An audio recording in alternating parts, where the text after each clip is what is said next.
ನಮಸ್ತೆ ಎಲ್ಲರಿಗೂ. ಇವತ್ತು ನಾನು ಮಾಡ್ತಾಯಿದ್ದೀನಿ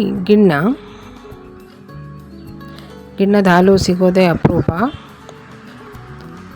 ಸಿಕ್ಕಾಗ ಈ ರೀತಿ ಮಾಡ್ಕೋಬೇಕು. ಸರಿಯಾದ ರೀತಿಯಲ್ಲಿ ಹೇಗೆ ಮಾಡೋದು ಅಂತ ನಾನು ತೋರಿಸ್ತಾ ಇದ್ದೀನಿ.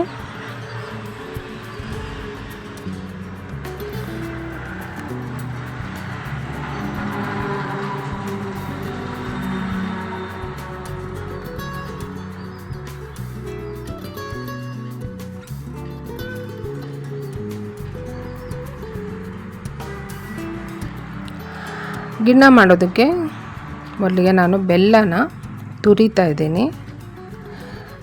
ಈ ರೀತಿ ತುರಿಯೋದು ಒಳ್ಳೆಯದು. ಇಲ್ಲ ಕುಟ್ಟಿಬಿಟ್ಟು ಹಾಕ್ಬೋದು. ಕುಟ್ಟಿದರೆ ಏನಾಗುತ್ತೆ, ಸ್ವಲ್ಪ ಬೆಲ್ಲ ಉಂಡುಂಡೆ ಹಾಗೆ ಇರುತ್ತೆ. ಈ ರೀತಿ ತುರಿಯೋದ್ರಿಂದ ನೋಡಿ ಹೀಗೆ ನೈಸಾಗಿ ಪುಡಿಯಾಗಿ ಬರುತ್ತೆ.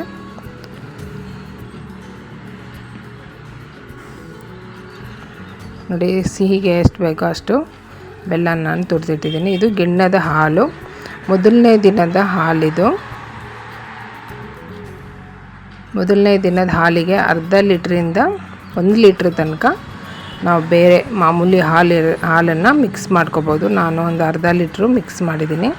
ಅರ್ಧ ಲೀಟ್ರ್ ಗಿಣ್ಣದ ಹಾಲಿಗೆ ಮತ್ತು ಮಾಮೂಲಿಯಾಗಿ ಬಳಸೋಂಥ ಹಾಲನ್ನು ಅರ್ಧ ಲೀಟ್ರು ಮಿಕ್ಸ್ ಮಾಡಿದ್ದೀನಿ. ಈಗ ತುರಿದಿಟ್ಟಿರೋಂಥ ಬೆಲ್ಲ ಹಾಕ್ತಾಯಿದ್ದೀನಿ. ನೋಡಿ ಬೆಲ್ಲ ಇದೆಯಲ್ಲ, ತುರಿಯೋದ್ರಿಂದ ಚೆನ್ನಾಗಿ ನೈಸಾಗಿ ಪುಡಿ ಆಗುತ್ತೆ. ಈ ರೀತಿ ಸ್ವಲ್ಪ ಮಿಕ್ಸ್ ಮಾಡಿದ್ರೆ ಸಾಕು, ಚೆನ್ನಾಗಿ ಮಿಕ್ಸ್ ಆಗುತ್ತೆ.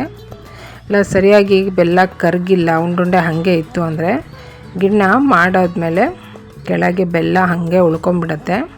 ಹಾಗಾಗಿ ಬೆಲ್ಲ ಚೆನ್ನಾಗಿ ಕರಗೋ ಥರ ಈ ರೀತಿ ಮಿಕ್ಸ್ ಮಾಡ್ಕೋಬೇಕು.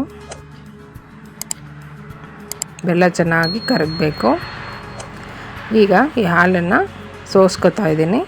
ಬೆಲ್ಲದಲ್ಲಿ ಕೆಲವು ಸಲ ಚಿಕ್ಕ ಕಲ್ಲು ಕಡ್ಡಿನೂ ಇರುತ್ತೆ. ನೋಡಿ ಈ ರೀತಿ ನೋಡಿ, ಇದರಲ್ಲಿ ಇದೆ, ಇನ್ನೂ ಚಿಕ್ಕ ಕಲ್ಲಿದೆ. ಈ ರೀತಿ ಸೋಸ್ಕೊಂಡಾದ್ಮೇಲೆ ಒಂದು 6 ಏಲಕ್ಕಿ ನಾನು ಪುಡಿ ಮಾಡಿ ಹಾಕಿದ್ದೀನಿ. ಒಂದು 5-6 ಹಾಕ್ಬೋದು.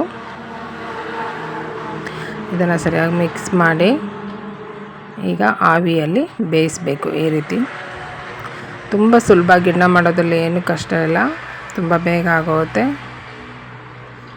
ಒಂದು ಮೀಡಿಯಮ್ ಫ್ಲೇಮಲ್ಲಿ ಒಂದು 20 ನಿಮಿಷ ನಾನು ಬೇಯಿಸಿದ್ದೀನಿ.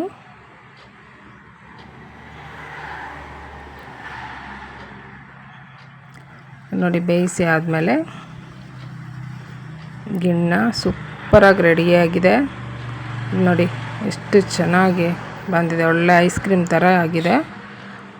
ಇದಕ್ಕೆ ಇನ್ನೂ ಕೂಡ ಹಾಲು ಮಿಕ್ಸ್ ಮಾಡ್ಕೋಬೋದು.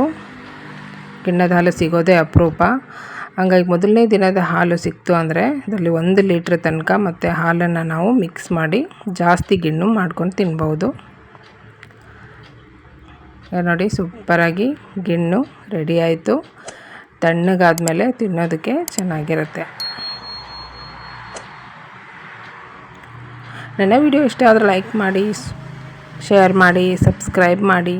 Thank you.